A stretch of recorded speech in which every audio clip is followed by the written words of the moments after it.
Hi very good morning one and all. I'm Lalitha, functional wellness coach from వెల్సన్స్ health community. ఈరోజైతే సూర్య నమస్కారాలు వాటి యొక్క బెనిఫిట్స్ గురించి తెలుసుకుందాం. సూర్య నమస్కారం అంటే ఒక way of expressing gratitude and reverence to the sun అన్నమాట. బెనిఫిట్స్ ఆఫ్ సూర్య నమస్కారం వచ్చేసి it improves flexibility and strength posture of our body. ఫిజికల్గా, మెంటల్గా, స్పిరిచువల్గా కూడా ఎంతో ఉపయోగపడిద్ది ఈ సూర్య నమస్కారాలు. బిఫోర్ గోయింగ్ టు సూర్య నమస్కార చిన్న వామప్ అనేసి నేను చేసి చూపిస్తాను. Let start.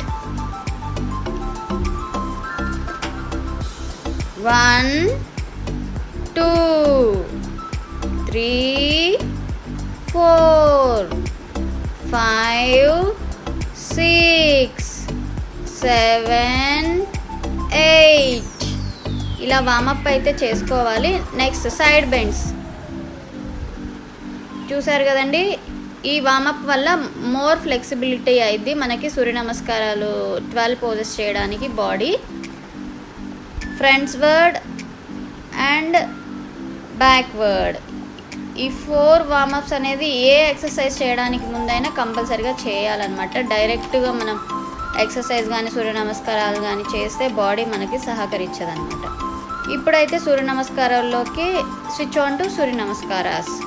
12 పోజెస్ ఉంటాయండి ఇందులో. ఫస్ట్ పోజ్ వచ్చేసి ప్రేయర్ పోజ్. మన హ్యాండ్స్ని నమస్తే పోజ్లో హార్ట్ దగ్గర పెట్టాలి. అలాగే దీన్ని ప్రేయర్ పోజ్ అంటారు. నెక్స్ట్ చేస్తున్నారా అందరూ? నెక్స్ట్ హస్త ఉత్తనాసన అంటారు. రేజ్డ్ ఆర్మ్ పోజ్ అంటాము. ఆర్మ్స్ని స్ట్రెచ్ చేసి అప్వర్డ్ చేయాలి. ఇన్హేల్ ఎక్సేల్ చేస్తూ చేయాలన్నమాట. దీనివల్ల మనకి బాడీ అనేది బాగా ఫ్లెక్సిబిలిటీగా ఉండిద్ది. థర్డ్ పోజ్ వచ్చేసి హస్త పాదాసనం, హ్యాండ్స్ టు ఫూట్ అనమాట.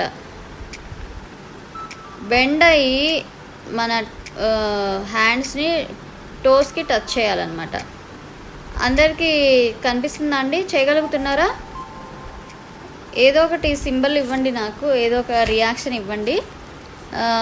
Okay, very good, very good. And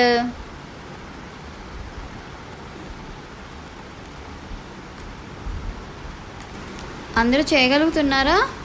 second step చేసేసారా హస్త ఉత్తనాసనం?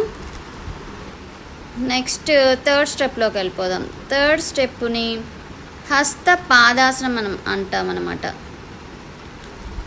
హ్యాండ్స్ని ఫుట్ దగ్గరికి టచ్ చేయాలన్నమాట. ఫార్వర్డ్కి బెండ్ అయ్యి మన టోస్ని టచ్ చేయాలన్నమాట. హస్త పాదాసనం అంటారు.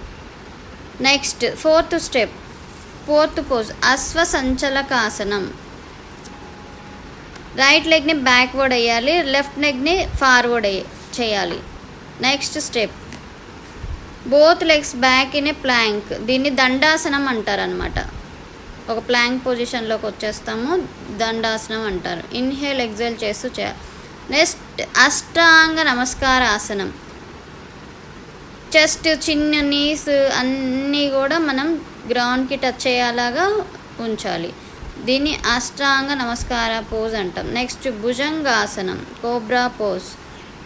చెస్ట్ని రైజ్ చేసి స్పైన్ని ఆర్చెస్ ఉంచాలి. అధోముఖ స్వనం, డౌన్వర్డ్ ఫేసింగ్ డాగ్ అనమాట. నెక్స్ట్ అశ్వ సంచలనాసనం.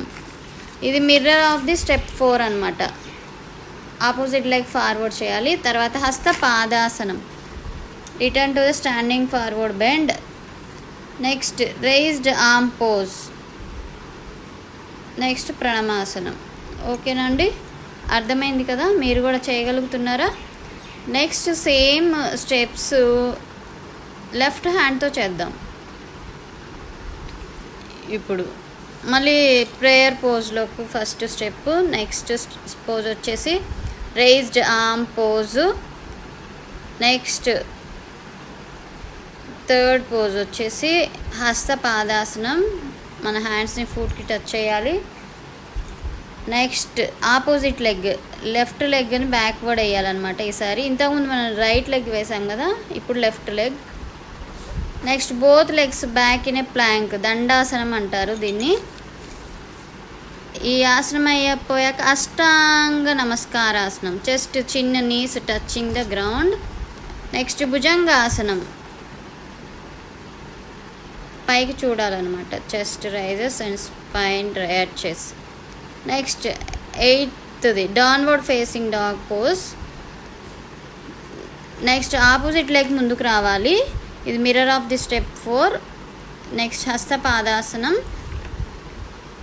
హస్త ఉత్తనాసనం, రైజ్డ్ ఆర్మ్ పోజ్ అండ్ ప్రణామాసనం. I hope all are doing these poses. I hope all understood how to do Surya Namaskaras. Thank you so much.